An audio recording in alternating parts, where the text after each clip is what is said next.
This is Ishi once again, and I'm back with another vlog about love. This time, pag-usapan naman natin ng mga two-timer. Before anything else, wala akong pinatatamaan dito ha. Ito yung kadalasan lang naman nangyayari. Reality kumbaga. Masarap mag two-time, di ba? Yung tipong dala-dalawa sila, tatlo-tatlo, minsan 10-10 pa nga eh. Pero minsan naisip ba natin kung anong epekto nito sa mga nasasaktan natin? Masarap mag two-time. Pag natapos ka sa isa, lilipat ka naman sa isa. Tapos sa iba naman hanggang sa magsawa ka. Tapos iiwan mo lang.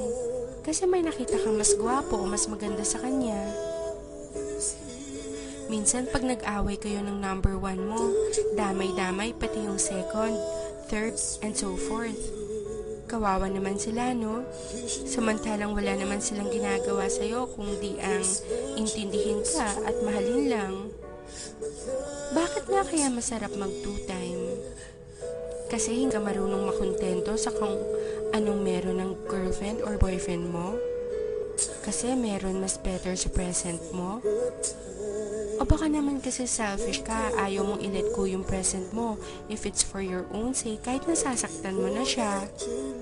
Kasi Kasi sarili mo lang iniisip mo. Paano kung gawin sa'yo yun? Sa tingin mo makakaya mo?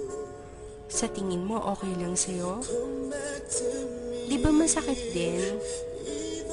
Tsaka, saka mo malalaman na mahal mo pala talaga siya pag may mahal na siyang iba. Pag hindi na ikaw ang mahal niya.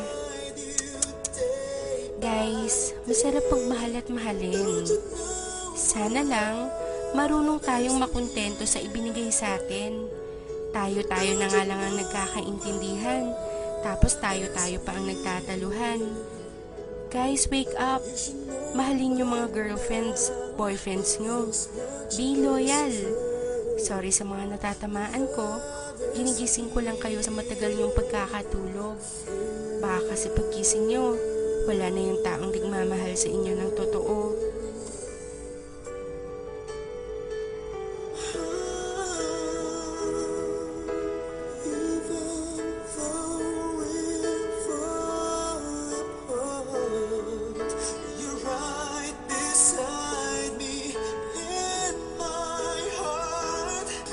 Tonight